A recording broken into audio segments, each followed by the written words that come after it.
misturar cerveja com história, com Minas, e vamos seguir nessa linha. O olhar de dono faz a diferença. Ele sim, eu acho que acredita que faz a empresa prosperar e ajuda o time a prosperar. Só ter um produto de qualidade não seria suficiente para a gente poder prosperar na cervejaria. Já que é para mudar, vamos fazer algo diferente, então vamos fazer uma marca. Seja bem-vindo, seja bem-vinda a mais um episódio do nosso podcast Eu Empreendedor.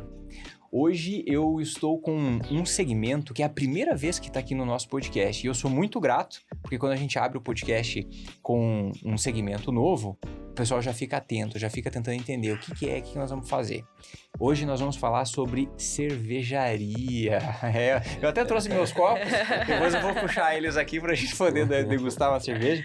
Mas eu gostaria de começar agradecendo Normando e também Flávia. Muito obrigado por estarem cedendo o tempo de vocês para poder compartilhar conhecimento com toda essa nossa turma aqui, que também querem saber como que a gente vai escolher uma boa cerveja, quais são as técnicas para a gente conseguir saber aquilo que é de qualidade, aquilo que não é, como é gerir uma cervejaria e principalmente também como que surgiu essa ideia. Porque eu imagino que o pessoal pode pensar assim, toma uma cerveja, gosta de cerveja, quer saber? Vou abrir um bar então, né? Vou abrir um bar. Pode ser, mas será que é simples desse jeito? Talvez não.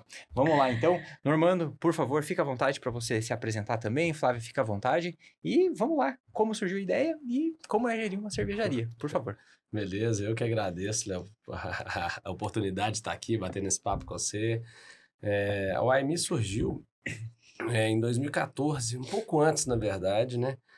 Igual você falou, você gosta de cerveja, começa a tomar cerveja e tal. Foi mais ou menos assim. Isso aí, A história foi mais ou menos assim. Eu sempre era o que mais gostava de beber cerveja, sempre estava com até um primo da minha esposa, gente que ficava sempre no final da festa tomando cerveja e tal.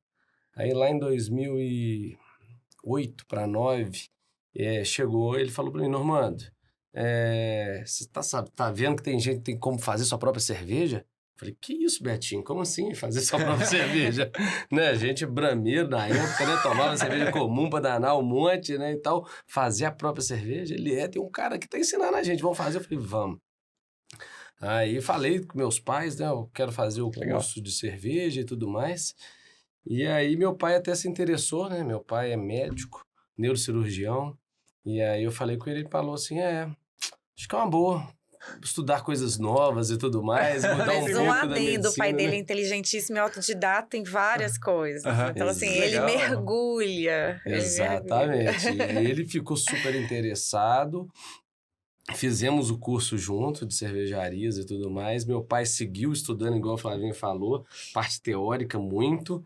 E eu fui para panela para poder fazer cerveja. Né? Enquanto eu fazia, ele estudava e a gente foi indo, né? Aí no primeiro ano eu fiz uma cerveja para cada amigo meu. Dei de presente para cada um amigo meu. Isso lá em 2010, mais ou menos. E aí no ano seguinte, 2011, eles já encomendaram um engradado para mim já. E aí nesse mesmo ano, os amigos dos amigos que começaram a beber lá assim, começaram a encomendar também. Então eu já estava todo final de semana produzindo cerveja só para os amigos, só para a rede de amigos e tudo mais. Só no final de semana? Só no final de semana, porque eu tinha meu trabalho que eu fazia, né? E aí paramos aí, veio. Será que eu vou ser eu empreendedor? E aí fomos, né? Aí eu e meu pai, nós fomos para a Europa, ficamos um mês lá, visitando pequenas cervejarias, vendo qual que seria a linha que a gente seguiria para montar a cervejaria, porque desde aquela época a gente já sabia que só fazer uma cerveja boa não seria o suficiente, porque você viu na Europa, né? A gente viu lá na Europa quantas microcervejarias que tinha. Nos Estados Unidos, o movimento craft beer crescendo loucamente já também, já estava tudo crescendo. E a gente sabe que dá certo lá fora, em algum tempo dará certo aqui também, né? Isso vai chegar. E aí a gente sabia que só fazer a cerveja não daria, então a gente tinha que linkar algo a essa cerveja. A minha família, ela já é empreendedora há 35 anos. Minha mãe tem uma floricultura aqui em Belo Horizonte. Ela era dentista, abriu uma floricultura. Então, a gente já tem essa empresa da família há muitos anos já. E aí, a gente foi visitando essas cervejarias na Europa e a gente viu que a linha que a gente decidiu seguir seria a linha com história. Porque aí dentro da floricultura da minha mãe, a gente faz a plantação numa fazenda. E essa fazenda, ela tá na Estrada Real. Então, a gente falou assim, vamos linkar cerveja com história, com Minas, com Minas Gerais, com esse terroir mineiro e com tudo mais. E assim surgiu a YMI. O YMI significa nascente do Rio das Velhas. O Rio das Velhas nasce ali próximo da Itabirito, na Serra de Gandarela com Capanema. Então, nós estamos no vale da nascente do Rio das Velhas. E aí a gente, tá aqui. Nós vamos misturar cerveja com história, com Minas e vamos seguir nessa linha. E assim surgiu a cervejaria. Que legal.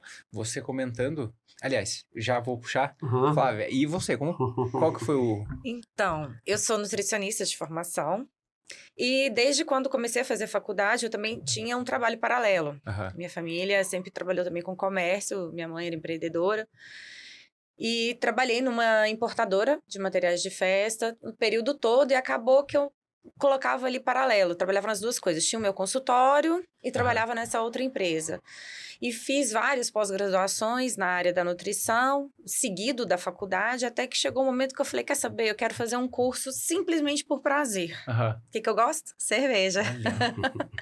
E tava na alta, assim, começando uma alta de cerveja artesanal, eu super curiosa, experimentando várias coisas, fiz um curso de sommelier de cerveja, que era para ser o hobby, né? E aí coincidiu de eu sair dessa empresa, tava querendo mudar de rumo, mudar de ares, e falei, vou esperar um pouco, vou ver o que vai aparecer, aonde que eu quero me realocar. E conheci o Normando. Na verdade, eu fiz esse curso de sommelier com a mãe dele, e através dela eu conheci ele, começamos a trabalhar em eventos juntos, e a YMI depois, logo após ter montado a cervejaria, montou um brewpub, né? Que era o bar exclusivo da venda da cerveja. Onde que era o bar? No Sion. No Sion. Aqui em BH daí. Aqui em BH, aqui em BH. E aí, depois de um ano fazendo esses eventos, ele falou, você não quer trabalhar comigo, gerenciando o bar? Eu falei, meu Deus, mas eu nunca gerenciei um bar na vida. Mas é pra trabalhar com cerveja, então... Check. E aí vem aquela coisa, nossa, eu vou trabalhar com o que eu gosto, assim mesmo. Porque o meio cervejeiro, ele te acolhe muito.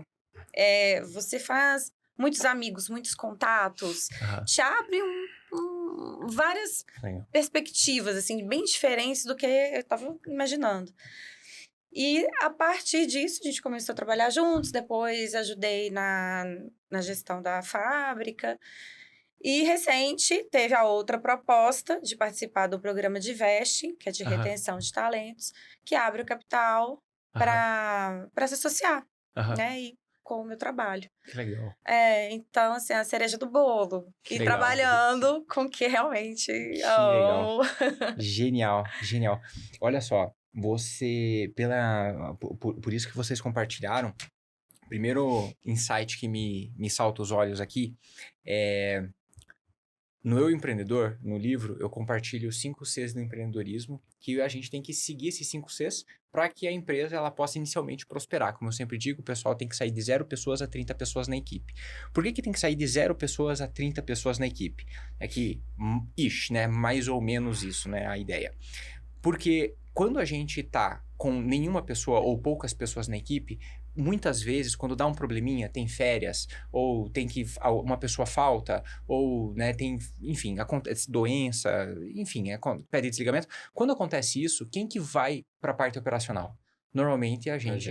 Exato. Total. E aí, toda vez que isso acontece, e vai acontecer, a gente meio que perde aquele impulso que a gente estava tentando dar para a empresa para que ela chegasse no próximo patamar.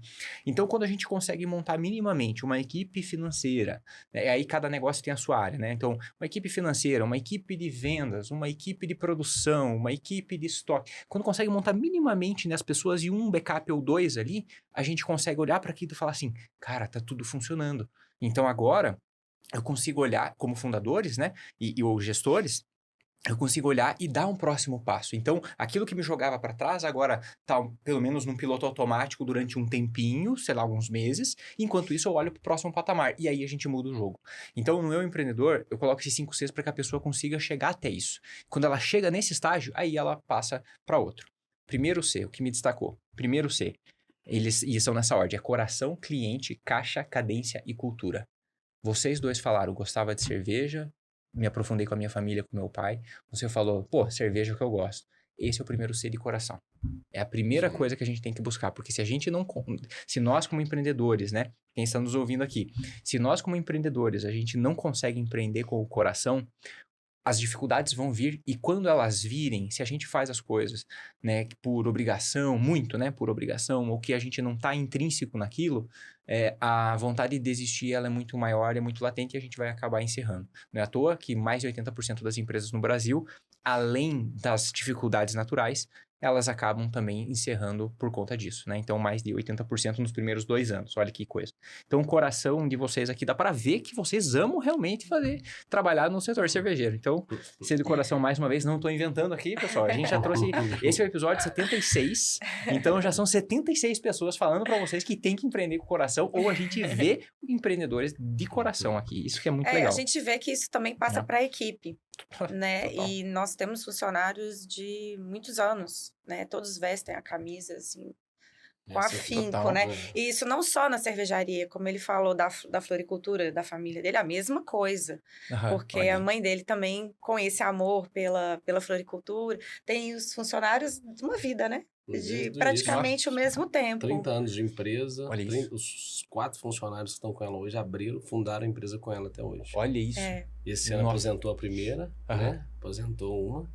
Aí ficaram 3, mas os outros 3, fundaram a empresa junto com ela. Que legal. Muito bom. Muito bom. Isso é liderança, né? Muito legal. Bacana demais. Bacana mesmo. E essa parte do coração que você fala, igual o Flávio e tal, foi o que fez a gente... Né, estudar sobre o processo de vesting, transformar esses que eram na nossa época colaboradores em sócios, para ter o olhar de dono, né? Sim. O olhar de dono faz a diferença. Ele sim, eu acho que acredita que faz a empresa prosperar e ajuda a gente a prosperar. Totalmente. A partir do momento que a gente consegue olhar para a empresa como um negócio nosso, né? A gente começa a olhar com... É como se expandisse, né, as oportunidades e a gente que antes estava... focado, talvez, olhando para um segmento, a gente começa a se preocupar com muito mais. É isso aí. E isso faz muita diferença. É muito legal isso. Muito legal. O processo de veste é muito bacana. E aí, foi um ano, 2 anos, vai fazer 2 anos agora, a gente teve essa ideia, né, a sociedade e tudo mais, porque a YME era uma empresa familiar, né, então começou eu, meu pai e minha mãe, então nós 3, a gente tinha até a gente deu até uma palestra uma vez numa livraria aqui em Belo Horizonte, aquela FNAC, acho que até saíram daqui já, né, e tudo mais, que é o YME, cervejaria de filho para pai, uma história de filho para pai, porque eu era o cervejeiro, trouxe meu pai para a cervejaria, para o empreendimento e tudo mais, né? E aí, há 2 anos atrás, a gente colocou Flávia e o Aleph, que eram nossos cervejeiros, 2 peças-chaves que tinham um olhar de dono para a empresa e tudo mais. Hoje eles são sócios. Legal. O YME não é mais... continua sendo empresa de família, porque a gente já é família agora também, né? Só abriu um braço a mais da família aí. Cara, genial, genial. O outro ponto que me chamou a atenção foi... Você comentou, Normando, que vocês viajaram e ficaram 1 mês lá na Europa. Na época, né? foi. Isso é uma característica de empreendedor também, porque é a busca de conhecimento. Isso. Né? O que isso fez para vocês, né? O que transformou na vida? Embora, né, você tenha falado das diferenças, né? Isso. Mas o que mudou? Qual foi o jogo que mudou ali? Foi exatamente isso. A gente percebeu lá na Europa que só ter um produto de qualidade não seria suficiente para a gente poder prosperar na cervejaria. Então lá a gente viu que a gente precisava estudar, que precisava ter um diferencial, porque lá são milhares de cervejarias, né? Uma do lado da outra. A gente, pra você ter ideia, em 1 mês, a gente ficou 1 mês lá, a gente fez a divisa da França com a Bélgica inteira, e a gente visitou mais de 30 cervejarias, entendeu? Mais de 30, e todas tinham uma coisinha diferente, peculiar, que tava lá para ela, ou plantava seu próprio lúpulo, ou plantava sua própria fruta que usaria ali assim, ou tinha uma receita, uma cerveja e tal. Então, todas elas tinham sua assinatura diferente. E naquela época, a gente, né, estou falando de 2012, foi quando eu fui, 2012 para 2013, quando eu fui para a Europa, né, o mercado cervejeiro já estava começando, né? A gente já estava vendo que tinha cervejarias novas surgindo, várias outras cervejarias estavam surgindo aqui em Belo Horizonte, no Rio Grande do Sul, Santa Catarina, então os 3 principais polos aí, assim, cervejeiros do Brasil, né? Já estavam surgindo essas cervejarias e tudo mais. E a mentalidade do novo, né? Do novo com fundamento, né? Precisa ter alguma coisa. Genial. Isso que foi a grande diferença, sabe? Então, você foi lá, vocês conseguiram perceber que já era uma inovação, mas fazer aquela inovação ia dar um determinado momento que não era mais iria se destacar. Então, vocês perceberam esse toque peculiar de cada... Uma identidade. Isso, você falou muito bem, isso aí, uma identidade para cervejaria, isso aí. E a Brewpub, que foi o bar, como que surgiu isso? Ele era exclusivo, né, da WineMe? Como que Dessa ideia também, que é muito comum lá fora, né? Veio de lá também. Toda cervejaria lá tinha o seu próprio bar e vendia sua cerveja no seu próprio bar. Entendeu? E aí a gente viu aquilo e falou assim, não, vamos ter... O plano de negócio veio quase pronto de lá para cá, né? A gente replicou o que a gente mais viu lá, né? Então, cervejarias com seu próprio bar, vendas exclusivas do seu produto. Então, nós montamos o bar, o Brewpub, que funcionou durante 10 anos. Exclusivamente com cerveja própria nossa. Entendeu? A gente recebeu durante algum tempo algumas convidadas, mas sempre convidadas de cervejas autônomas, igual a gente e tudo mais. Mas o nosso projeto, nosso plano de negócio era esse, sabe? Sem Brahma. Cervejaria, sem Brahma, sem Ambev, sem Heineken, sem mainstream nenhuma. Zerou, acabou. Virou já de 2008 para frente, você mudou. Virou passado, exatamente. E aí, o plano de negócio era você ter a própria fábrica, você ter o próprio bar, você produzia e vendia no local. Então, isso funcionou durante certo período, né? Durante certo período de tempo, a gente funcionou muito bem. A fábrica produzindo, a gente vendendo no bar e tal. Mas aí chegou num momento que a economia do país, o mercado mudou, mais cervejarias, mais bares, falta de mão de obra, aquele tudo... né? Que a gente já sabe que deve ter todo mundo desses 76 episódios, acho que quase 76 deve ter reclamado da mesma coisa, né? Pelo menos alguns pontos tenho certeza que quase, né? São semelhantes, acho, de qualquer negócio, né? E aí o plano de negócio a gente tem que ir atualizando, né? Ao longo do tempo, né? A WineMe já tem 11 anos. Então, ao longo do tempo, esse plano de negócio ele tem que ser atualizado, remodulado, né? Estudado, inovado, para a gente poder conseguir prosperar e seguir mais tempo, né? Eu me recordo, você comentou, assim, o quanto eu entendo de cerveja, tá? Eu tomo cerveja e falo, cara, gostei demais dessa. E essa eu não gostei. Então, esse é o nível que eu conheço, tá? Mas então, isso. Se eu der uma canelada aqui, me corrija. Mas eu me recordo que mais ou menos que 2014, 15, talvez, alguma coisa assim, a gente passava nas gôndolas de mercado. Antes, né, melhor dizendo. Antes de 2010, passava nas gôndolas de mercado, realmente, você só via aquelas marcas que eram quase uma parede inteira só da mesma cerveja. Então, ia lá, sei lá. As mainstream, todas, exatamente, né? as mainstreams. Aí, depois, o tempo foi passando, a gente começou a ver uns rótulos diferentes. E aí, a gente olhou um rótulo aqui, outro lá, e de repente... Parece que só virou... Uma invasão. Exato. Tanto é que hoje, quando a gente vai no mercado, a gente vê realmente, talvez, mainstream um pedacinho, e de repente a gente vê as cervejas artesanais, né? As cervejas que são produções locais e tudo mais. Foi muito legal. O que vocês perceberam que vocês tinham que fazer para conseguir se destacar nesse meio? Não em gôndola de mercado, não sei se vocês comercializam dessa forma também, mas assim, as pessoas, como que elas iam olhar essa identidade diferente? O que destaca vocês e faz com que vocês continuem crescendo e dando esses próximos passos? Deixa a Flávia falar um pouco assim, depois volta para mim. Deixa ela falar. Eu acho que essa parte do Brewpub, ela é muito inteligente. Porque imagina, você começa com uma cerveja, e como que você vai fazer ela chegar até o público, até as pessoas conhecerem, até isso começar a gerar um desafio, assim, muito grande. E através do bar, isso facilitou, porque dá para várias pessoas conhecerem ao mesmo tempo aquele produto, né? Degusta ali na fonte, vários estilos.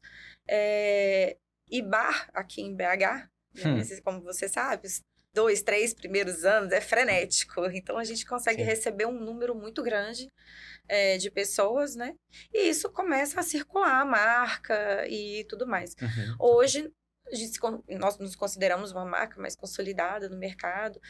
Participamos de muitas feiras, muitos eventos, principalmente lá na região, né? Onde é a fábrica, lá em Itabirito. E o que a gente tenta fazer é sempre ir adequando. Só que cada vez mais está sendo um desafio em questão de preço. Porque o preço hoje, ele é uma barreira. Né? Como você falou, a gente teve um boom aí de cerveja artesanal em 2015 até 2020, surgiram várias fábricas que hoje, a grande maioria já encerraram as atividades, infelizmente. E hoje, mais do que nunca, devido à carga tributária, estão fechando várias cervejarias. Muitas cervejarias pequenas, algumas foram compradas, né? Pelas multinacionais, outras não resistiram. Então, a gente tenta segurar a nossa identidade mesmo, a nossa cultura, né? Essa é, vamos dizer assim, o nosso valor. É o que você falou do CES, da cultura, né? A gente se fortalece muito nisso. Então, hoje, mesmo não tendo o bar, mas como foram 10 anos de história, a gente conseguiu construir algo bem sólido. E hoje nós temos vários bares, restaurantes, empórios, supermercados, né? Nós conseguimos divulgar bem o produto. Legal. Só completando um pouco a Flavinha, né? Voltando até um pouco antes, na mesma época do bar, né? A gente investiu muito também na identidade visual da empresa, sabe? Então, para dar essa identidade que a gente queria da fazenda, a gente investiu pesado. Então, o AMI significa Nascente do Rio das Velhas. A gente tem a história que é a Nascente do Rio das Velhas e tudo mais, né? E aí, o que a gente fez? A primeira linha de cervejas que a gente lançou, a gente homenageou personagens históricos da região. Então, por exemplo, a gente pegou aqui, vou citar 2 que estão aqui na minha frente aqui agora, né? É Chico Rei. Chico Rei foi um escravo famoso lá em Ouro Preto, né? Que tem uma história super legal. E nós fizemos uma cerveja para ele. Reza a lenda do Chico Rei, né? A gente sabe se é lenda, se é verdade, mas o que a história conta é que ele era um escravo, foi traficado do Congo por aqui para a mina lá de Ouro Preto. Tem até visitação lá nessa mina dele, lá de Chico Rei e tudo mais. E ele trabalhou a vida inteira dele lá na mina, conseguiu alforria. Voltou pro Congo, encheu um navio de ouro, voltou pro Brasil, comprou uma mina e forriou todos os escravos. Porra, esse camarada merece uma cerveja, né? No mínimo que a gente pode fazer pra ele é fazer uma cerveja pra ele, né?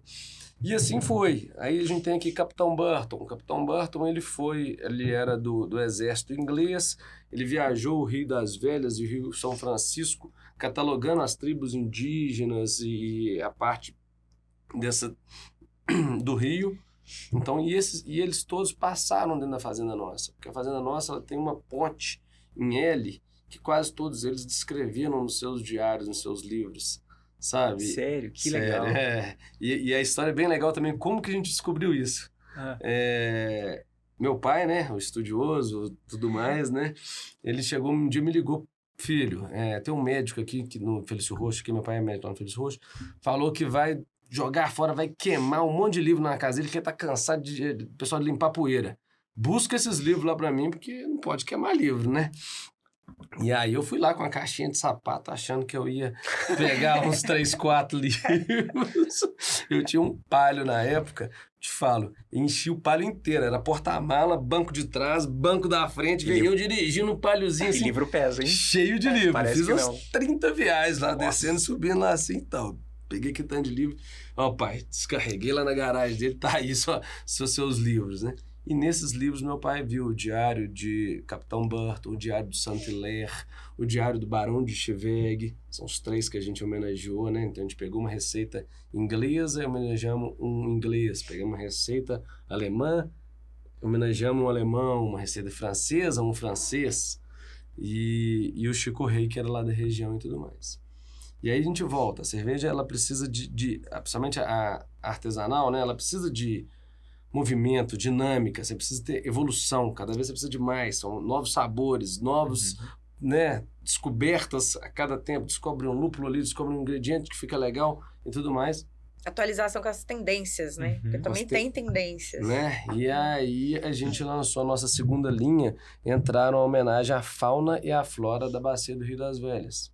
Então, voltando sempre linkado à nossa identidade, ao MI, a Bacia do Rio e tudo mais.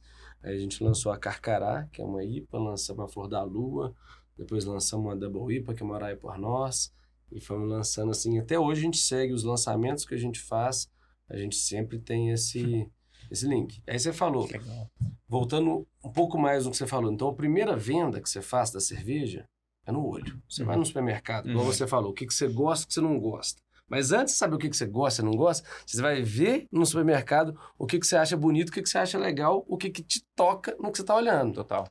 Então, a gente precisa investir na identidade. Foi o que a gente fez. Então, a gente fez rótulos muito bonitos, criações muito legais, tudo seguindo essa identidade que a gente tem, né? Então, a primeira venda você faz no olho. A segunda venda, aí você já faz no que você gostou, o que você não gostou, no paladar. A que você gostou, você vai lá, você vai repetir. A que você não gostou, você descarta. Você não compra mais, né? Que legal. Nossa, e a parte interessante do bar é que a gente conseguia contar tudo isso. Então, você envolve o cliente. Você consegue fazer uma degustação, né? Os funcionários eram treinados para isso, então eles iam até a mesa, faziam a degustação, explicavam o que era. Então, a gente conseguia passar até a cultura. O que numa gôndola é muito frio, né? Só se a pessoa procurar um pouco mais. Então, o bar foi muito legal, foi uma experiência, assim, incrível. E falando de tendência, a gente vai acompanhando, igual hoje em dia as pessoas estão muito atrás de saúde, menos álcool. Low carb. Menos açúcar, essa daí é zero açúcar, não tem sem glúten. Então, a gente vai atualizando. Olha que legal. Que legal. Muito bom. O bar, né? O bar foi pra gente, tipo assim, essa escola inicial, né? Mas quando a gente perdeu o bar, né? A gente não perdeu, a gente decidiu fechar mesmo, sabe? Frente a vários problemas e uma oportunidade de negócios, né? Então, a gente, poxa, o que nós vamos fazer? E aí? Vamos perder essa escola toda? Vamos perder isso tudo que a gente teve nesse tempo todo?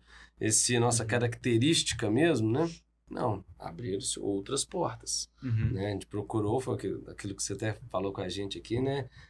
Nós, né, pensando na empresa como um todo, né, temos que achar qual porta nós vamos seguir para poder suprir isso que a gente perdeu aqui, né? E aí nós voltamos até a época do bar, quando a gente tinha um bar, a gente produzia em Itabirito e focava quase toda a nossa comercialização em Belo Horizonte. Então a gente trazia de Itabirito para Belo Horizonte e aqui a gente criava o nosso comércio aqui em Belo Horizonte. Partindo do bar, que era o primeiro cliente, o principal cliente, e alguns outros pequenos outros estabelecimentos que a gente via que tinha a ver e tudo mais. No momento que a gente perdeu o nosso pilar, o principal, temos que criar um novo pilar, né? E aí começou. Esse pilar que você diz era o bar. O bar. Perfeito. Né? Que era o principal cliente, né? Vamos supor, assim, da cervejaria, né? No momento que a gente perdeu ele, que na verdade a gente viu que ele estava se perdendo com o mercado, né? A grande mudança, né, de 10 anos de uma empresa, né, 10 anos na economia do país, 10 anos em tudo, é um tempo, né, considerável e muda bastante coisa, né? Pandemia, praticamente 2 anos fechado. 2 anos fechados. A cervejaria não fechou, mas, nossa, o bar fechado foi impactante. Foi, E aí a gente temos que criar novos pilares, criar novos focos, mudar a cabeça, mudar para a gente poder conseguir sobreviver e manter, né? E aí começou. Então, o que a gente fez? A gente abriu o leque para a gente ter mais bares, então a gente investiu mais na nossa área comercial, abrimos mais o leque para poder atender mais estabelecimentos, terceiros terem, né, a gente virar um fornecedor desses bares e voltamos completamente o olhar para a fábrica, para a região da fábrica, para a fazenda, para Ouro Preto, Itabirito, para onde que a gente está ali, porque a gente fala, a gente é de Itabirito, mas a divisa de Itabirito com Ouro Preto é o Rio das Velhas. O Rio das Velhas banha a fazenda nossa inteira. Ele é o município, ele é a divisa. Então, se você está aqui, se essa mesa for o Rio das Velhas, você está em Ouro Preto, eu estou em Itabirito. A fábrica está aqui, mas a gente está um pezinho daí. Está muito próximo, né? Então, a gente focou o nosso todo para lá. E hoje a gente oferece eventos na região, a gente oferece experiências lá na cervejaria, a gente tem um espaço de eventos que a gente consegue receber. Então, a gente faz visitações, recebe público, faz casamento. Então, a gente abriu o leque. No momento que a gente perdeu um pilar, acabou que, em vez da gente chorar porque a gente perdeu esse daqui, não, nosso leque hoje está muito maior. A gente tem inúmeras possibilidades mais de comercializar, de explicar, de contar essa história toda que nós estamos contando para você, que assim, agora, uma região lá.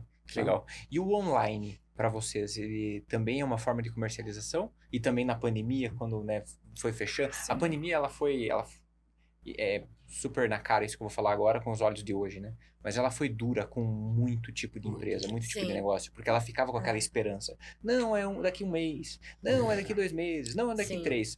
Hoje, olhar para trás e falar, velho, 2 anos, né? Era o mínimo. É fácil. Mas quando nós todos estávamos vivendo isso, era muito difícil.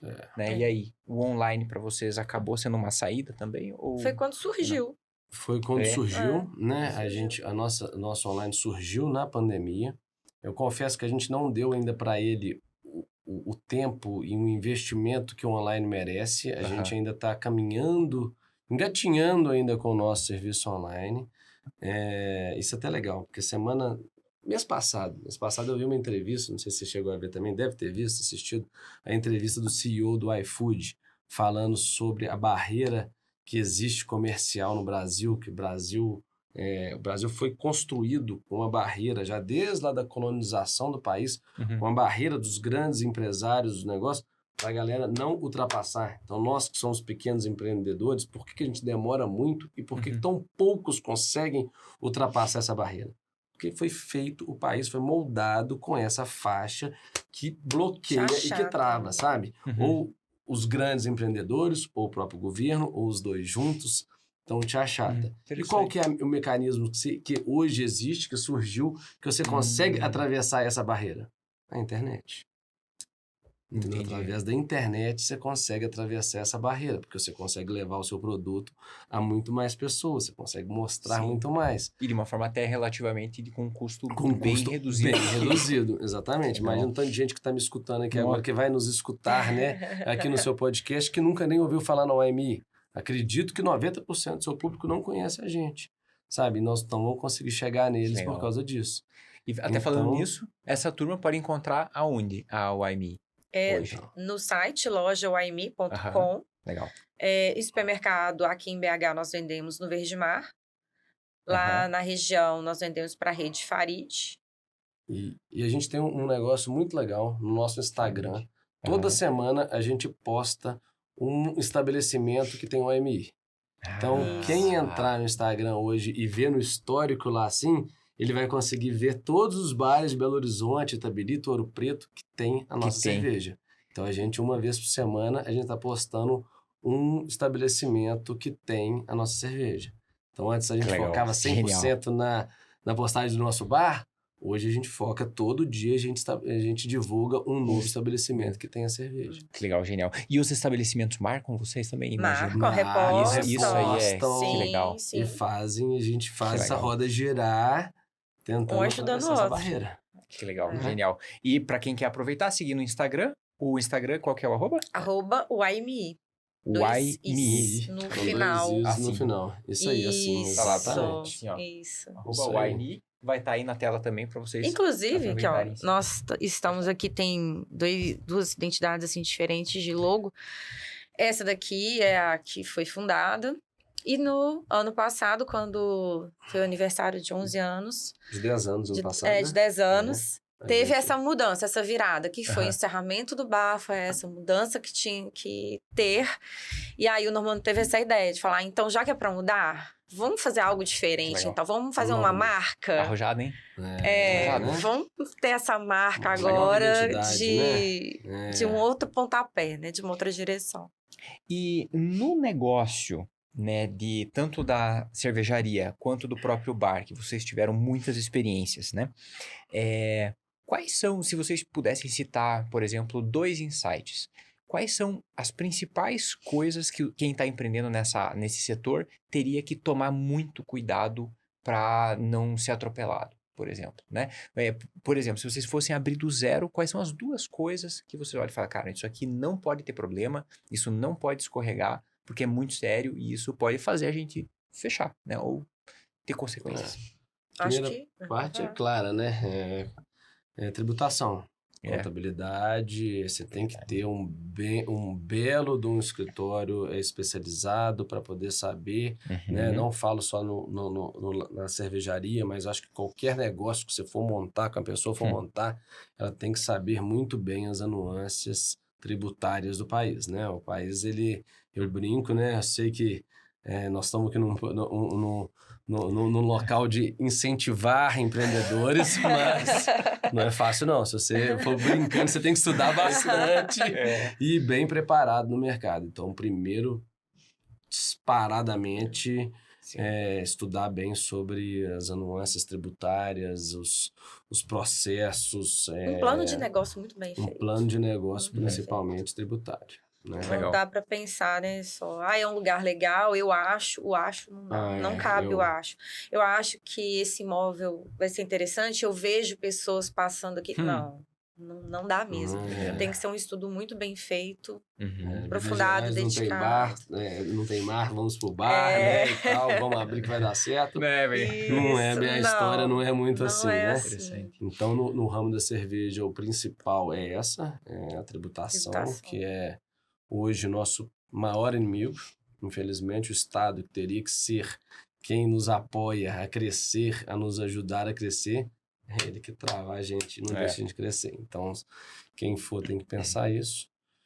E o segundo, eu acho que mais ou menos o que a gente fez, sabe? Eu acho que essa identidade, você procurar ter uma identidade, ter algo... Diferencial. Um diferencial no mercado, sabe? Que legal. Acho que nesse tempo todo aí, assim, acho que são as 2 maiores dificuldades que a gente, né? Ainda mais que é produto, né? Não é serviço, você tem que ver a margem disso. E para você conseguir uma margem, às vezes, mais saudável, tem que ter um diferencial significativo. Sim. Senão você vai começar a disputar... Centavos. Exatamente. Centavos. E aí, quando entra no jogo de disputar centavos, literalmente, ou você tem escala, ou você vai, infelizmente, acabar fechando. Porque senão não é centavo. Porque não é o que a gente centavo. vê, né? O que a gente vê na maioria das cervejarias, né? Ou as que não... Eu penso assim, escala, né? Eu sempre tive, né, esse tempo todo, eu nunca quis que a cervejaria chegasse a 30 funcionários, sabe? Mas acredito sim que a gente tem que ampliar para poder fazer o que você acabou de explicar pra gente, aquilo lá, quando tem uma baixa que assim a gente não chegar, sabe? Mas onde chegar, né? Como chegar, até onde chegar, né? Isso é muito difícil, né? Esse parâmetro ali, assim, é muito difícil. Para não perder a essência, né? Para não perder a essência, você vai crescer demais, você vai começar a ter mais coisas, eu acredito que mais coisa, é mais problema, é mais aquilo. Mas você tem que crescer a um ponto para você poder estar sustentável, né? Para você poder ter e fazer a roda girar. Para mim, hoje, a maior dificuldade como empreendedor é conseguir saber aonde que é esse ponto, né? E o que chegar e o que fazer para poder manter ali, sabe? Sem ter que crescer tanto, sabe? Sem ter que brigar ali em cima. Porque aí senão a gente começa a querer brigar com quem não está tão preocupado na qualidade do produto, porque a gente já sabe que aí vai entrar na briga de preço. Sim. Então, o que você vai fazer? Você vai procurar diminuir seus custos. Vai diminuir seus custos como? Você começa reduzindo primeiro no que você pode, depois você começa a reduzir na qualidade. E essa a gente não quer fazer, porque uma das principais coisas nossa é a qualidade. Sim. Né? O grande diferencial nosso é a qualidade. Então, como fazer isso, né? Sim. Isso é difícil. É difícil porque quando a gente está fazendo o processo de uma marca, a gente tem que conseguir se comunicar e passar para o consumidor exatamente onde você quer conseguir se posicionar. Né? Então, por exemplo, a YME, vamos imaginar, vou colocar hipóteses aqui, tá? Vamos imaginar que a YME ela é uma cerveja que está se posicionando por uma exclusividade. Se você começa a aparecer em tudo quanto é lugar e ocupar gôndolas e gôndolas, né? Porque você conseguiu um belo contrato com o mercado X ou com uma distribuidora Y ou algo assim. Se você começa a fazer isso, você começa a parecer menos exclusivo. E aí você parece que você começa a perder a essência. E aí você começa assim a disputar. Pessoal, olha esse aqui, olha, disputa a Heineken. Não, mas olha a Heineken, tá um pouquinho mais em conta aqui e tal, pronto, acabou. Né? Então daí você perdeu aquilo que você conseguia. Então, você conseguir ter um posicionamento. É super difícil isso, né? Que a gente tá falando que é super difícil. Não é um negócio simples. Mas conseguir pegar a essência, pegar o posicionamento, transmitir o posicionamento que você tem com escala, é difícil. É difícil. Exatamente. É isso aí. Realmente é um gigantesco desafio. É um desafio muito, muito, muito complicado. Anotei aqui sobre a tributação que vocês comentaram. A tributação... eu desconheço qual é a tributação em cima, né, da produção e também da venda de bebidas alcoólicas. Eu sei que ela é pesada, mas para quem está nos ouvindo, a tributação ela pega de todos os lados. E aí, né, para quem está nos ouvindo aqui também pode pensar assim, não, mas eu tenho um contador que resolve para mim. Assim, legal, bacana, já está muito na frente. Mas investigue mais, né? Entenda melhor a tributação. Faça com outros contadores, orçamentos e trabalhos e pesquisas. Vai num escritório de advocacia tributária para você, né, conseguir saber se realmente está funcionando. Por que disso? Porque o imposto ele é muito doido. Pode ser que você esteja pagando o imposto errado. E se você está pagando o imposto errado, uma hora a conta vai chegar. Para você pagar... Você recuperar o que você pagou, você perde de vista quando esse dinheiro vai voltar, se vai voltar. É isso aí. Agora, para você ter que pagar o que você deixou de pagar, o boleto vem no mês seguinte. Se você quiser, enfim, parcelar isso aí, vai vir corrigido, vai ter um monte de coisa. Aí. Então, faça certo. Esse é o primeiro. Então, pode ser que o imposto que você está pagando esteja errado. Primeiro passo. Segundo passo. Pode ser que você esteja pagando tudo certinho, mas você não sabe dos incentivos que às vezes uma região, às vezes do outro lado do rio, o que você pode fazer, alguma coisa, pode ter um incentivo e pode ter alguma coisa muito melhor, né? Então, isso é muito interessante. Na parte de indústria, eu não sei se na parte de cervejaria funciona dessa forma, mas na indústria, quando você paga ICMS e todos esses outros tributos, às vezes você só trocar de município ou trocar de estado, você encarece demais o negócio. Eu já vi situações em que valia a pena o produto sair de um estado X, passar por dentro do estado que você vai importar, ele vai para o próximo estado lá embaixo, ou seja, aumenta o frete, mas daí você volta o produto e ele fica mais barato. A gente tem isso aqui, por exemplo, as cervejarias daqui estão em Nova Lima. Olha aí. Porque dá essa diferença tributária entre Nova Lima e Belo Horizonte. A tributação municipal é até menor, sabe? O que atrasa, o que segura a gente é a estadual, o ICMS. ICMS e ST, principalmente, que ele tem a substituição tributária. Então, a gente paga a cadeia inteira na fábrica, né? Até chegar na sua, na cerveja que você for comprar, Léo, eu já absorvi, paguei antecipado todo esse imposto até lá, né? Esse é o que grande diferencial. E o que a gente vê que são poucos os incentivos, sabe? Eu já tentei isso, hoje em dia eu já desisti de tentar por esse lado, porque aí vai para um lado político, para uma veia que não cabe a mim, sabe? Não gosto de política, né? Fazer, mas a gente já tentou.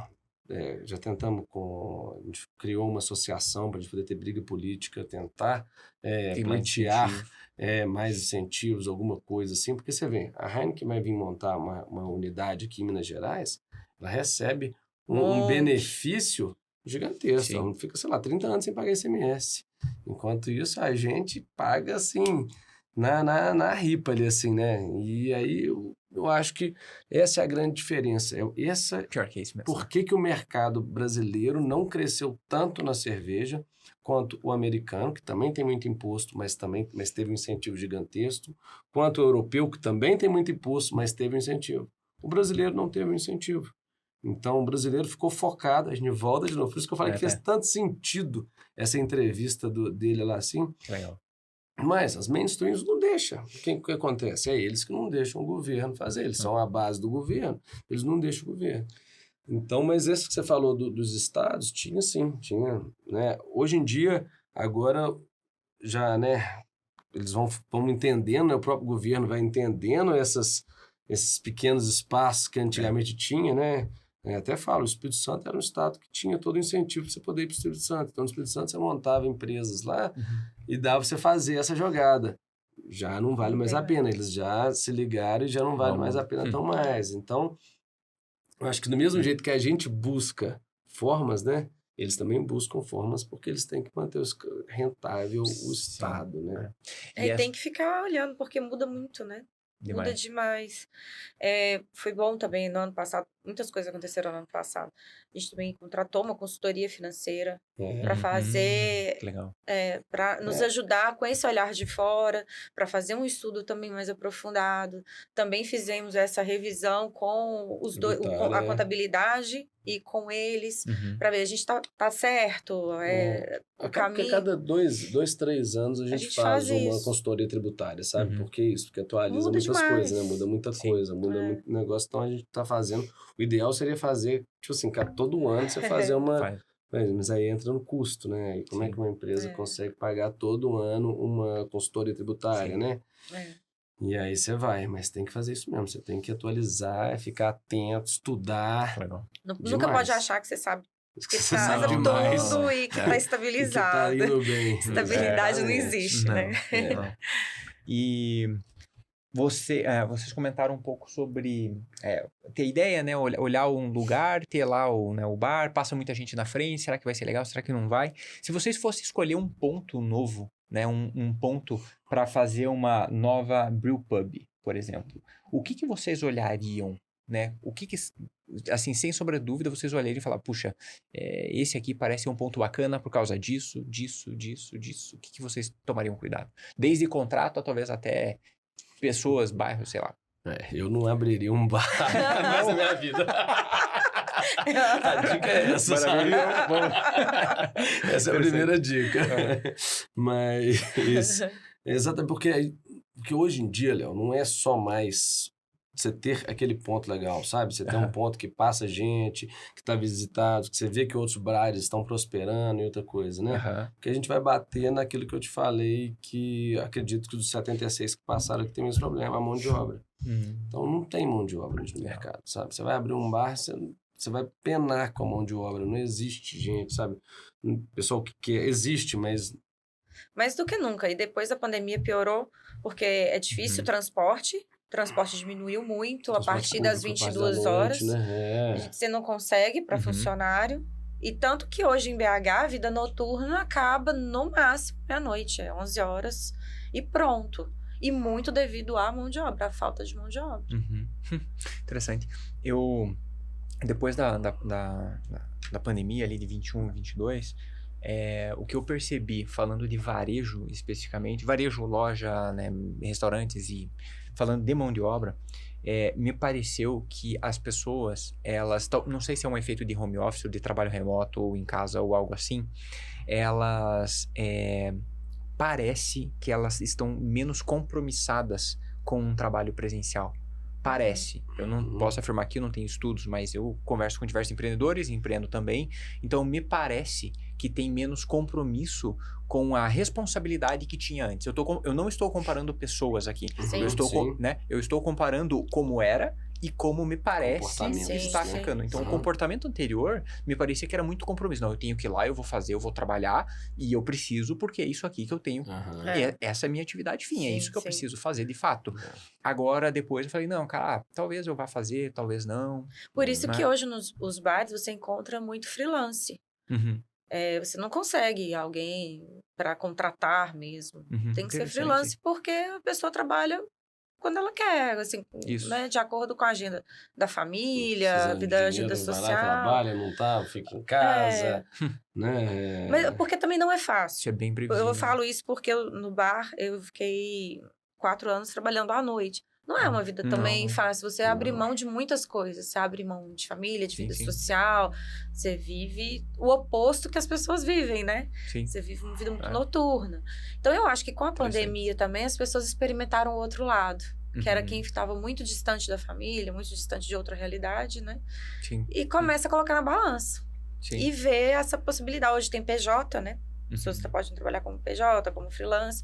E isso não precisa daquela amarra. Perfeito. Interessante. mão de obra, então, é um dos principais fatores. E para quem está nos ouvindo aqui, saindo um pouco do negócio, né? Saindo do business, mas eu imagino que você, Flávia, como você disse, no começo foi mais um hobby, né? Que você fala, poxa, vou fazer um negócio que eu gosto. E daí, depois você mergulhou profundamente na parte de cerveja. Como que é degustar uma cerveja? Como que eu sei quando eu vou comprar uma cerveja, o que é uma cerveja de qualidade? Né? Para quem está nos ouvindo, que vai olhar rótulo e depois vai olhar, sei lá, preço, talvez, e aí do paladar. Mas e como que eu consigo saber o que é uma cerveja de qualidade? O principal, o que você gosta. É isso? É isso. Não adianta te falar, olha, essa daqui é a melhor que a gente tem, posso fazer uma propaganda, mas para o seu paladar, às vezes você vai gostar de uma cerveja mais amarga, uma cerveja mais adocicada, mais alcoólica, né? A gente consegue fazer algumas coisas de harmonização, de te indicar, como faz com vinho. Né? Eu te indico, você está comendo uma comida mais gordurosa, então vou te indicar uma cerveja mais amarga, mais alcoólica, porque eu acho que vai cair melhor, vai sustentar mais o sabor. Mas no final de tudo, é o que você gosta. Né? É o que você gosta. Agora, claro, não desmerecendo nenhuma cerveja, mas algumas você percebe no aroma. Você consegue ver essa diferença. Como a gente percebe, às vezes, com café, quando você começa a passar por um café de mais qualidade, a cerveja acontece a mesma coisa. Você percebe no aroma, você percebe o sabor que fica na sua boca, até mesmo questão de saúde.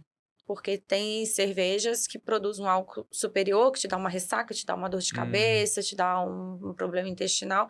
Até nisso você percebe a diferença. Entendi. E uma vez que você começa a mudar para uma cerveja puro malte, uma cerveja de mais qualidade, é difícil você voltar para uma outra, né? Você baixar essa qualidade. Então não é a quantidade de cerveja. Brincadeira. Também, mas tem essa parte que é importante.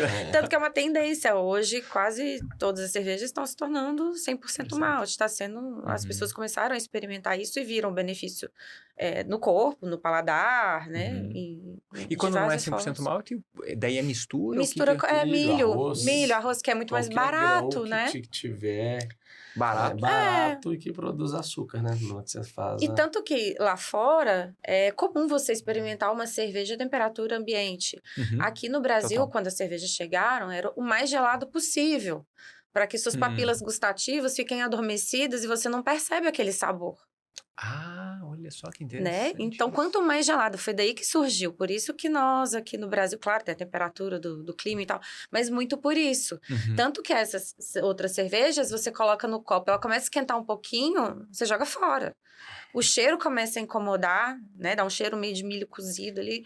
O cheiro começa a incomodar, todo mundo joga fora, todo mundo desperdiça. Tá quente. Uma cerveja por malte, uma cerveja com mais qualidade, ou que tem um pouco mais de lúpulo, uma mistura de malte, que tem sabores que vão despreendendo à medida que a temperatura vai aumentando, começa a ficar interessante. Você não vai jogar aquele copo fora, você termina. Sim, que legal. Eu teve em 2019. Em 2019, eu fui para Londres. E lá em Londres, a cerveja tem muita cervejaria, tem muita coisa boa lá, é muito gostoso. E é tudo temperatura ambiente. Então, olhando para isso que você falou, me chamou a atenção isso. E realmente era muito bom. Você consegue beber porque ela é uma delícia. E lá em Londres, o pessoal meio-dia assim, tá tomando cerveja. É assim mesmo. Pessoal, eu me recordo, eu fui lá a trabalho. E aí a gente ia nos escritórios e tal, e daí de meio-dia a gente ia descer a almoçar. Não, toma uma cerveja e tal. E é isso. No almoço já começava tomando uma cerveja. Era muito mesmo voltando para trabalhar depois, né? Era uma cultura bem interessante, bem legal. Pessoal, a gente vai caminhando pro fechamento aqui do nosso episódio. Eu gostaria de agradecer mais uma vez a participação de vocês. Obrigado por compartilhar todo esse conteúdo maravilhoso. Obrigado também pelo presente, né, que você trouxe ela, né, com gela. Eu não falei brincando, eu trouxe meus copos aqui. A gente só não tomou, mas eu trouxe copo aqui. E fiquem à vontade para falar um pouquinho de como que as pessoas podem encontrar o AMI, né, embora já tenha comentado, mas aproveitem para poder fazer essa indicação para o pessoal. E se vocês puderem deixar uma mensagem final também, para a gente poder fechar aqui, vai ser bem bacana para a turma. Um insight empreendedor, alguma coisa de gestão, algo que vocês queiram compartilhar. Então, encontra as cervejas no nosso site, lojawaimi.com, e também todas as outras informações no nosso Instagram, @waimi. Então, lá tem as novidades, lançamentos, promoções, os pontos de venda, né? Os eventos que a gente promove na região. Que é bem legal. Isso. Né? Um evento a gente traz, a gente abre a cervejaria, então mostra todo o processo pouco desse processo que a gente falou, que assim, você vê em loco, é muito legal. Aí você consegue ver a fábrica tá no meio de um campo de flores. Então, é uma fazenda muito bonita, a região muito bonita, então vale a pena visitar e ver essa parte, né?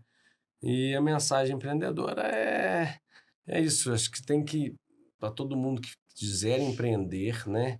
Estude o processo, estude o ramo que você está querendo abrir, estude bem, estude bastante mesmo, e a partir daí, abra. Sabe? E eu acho que toda ação, né? que toda ação tem sua consequência. Aceite as consequências que você vai abrir, sabe? Então, se você estudou muito e aquelas consequências virão, abrace elas e siga em frente, né? Genial. Acho que é isso. Genial. Muito bom. Busca de informação e meter a cara mesmo, meter né? Só estudar infinitamente não vai resolver. Não vai resolver. Só meter a cara você vai correr muito risco. Então, procurar ajuda, assim, procurar consultorias. Né? Hoje tem tanto material interessante, tantos livros interessantes. Né? Muito bom. Muita informação. Forma de agradecimento também de minha parte, eu gostaria de entregar para vocês também um exemplar do Eu Empreendedor.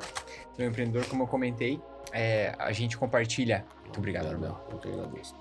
Flávia, também um para você. Obrigada. Muito obrigado. No Eu Empreendedor, a gente compartilha os 5 Cs do empreendedorismo. Para quem está nos ouvindo, coração, cliente, caixa, cadência e cultura. E cada um desses Cs, eles devem ser executados e pensados exatamente nessa ordem, né? Coração, cliente, caixa, cadência e cultura. Quando você está no começo da empresa, você precisa pensar muito nessa parte do coração. Depois, você vai se preocupar com o cliente. Provavelmente, na sequência, você vai se preocupar com o caixa. Depois, com a cadência, que é a disciplina das coisas e das rotinas que você tem que fazer. E, finalmente, com a cultura da sua empresa e o legado que você quer deixar. No livro tem tudo isso, né, explicado certinho. Então, para você que está nos ouvindo, se quiser também, pegando, né, o que o Normando e a Flávia falaram, busca de informação não vai ser demais, porque também vocês vão conseguir colocar em prática. Pessoal, mais uma vez, para a gente fechar, meu muito obrigado para vocês terem compartilhado e terem cedido esse tempo. Para você que está nos assistindo, aproveita, se inscreve no canal, deixa seu like, deixa seus comentários, que eu leio todos os comentários para poder trazer pessoas e fazer essas perguntas e responder tudo aquilo que vocês estão interessados, querendo saber. Meu muito obrigado e até o nosso próximo Eu Empreendedor.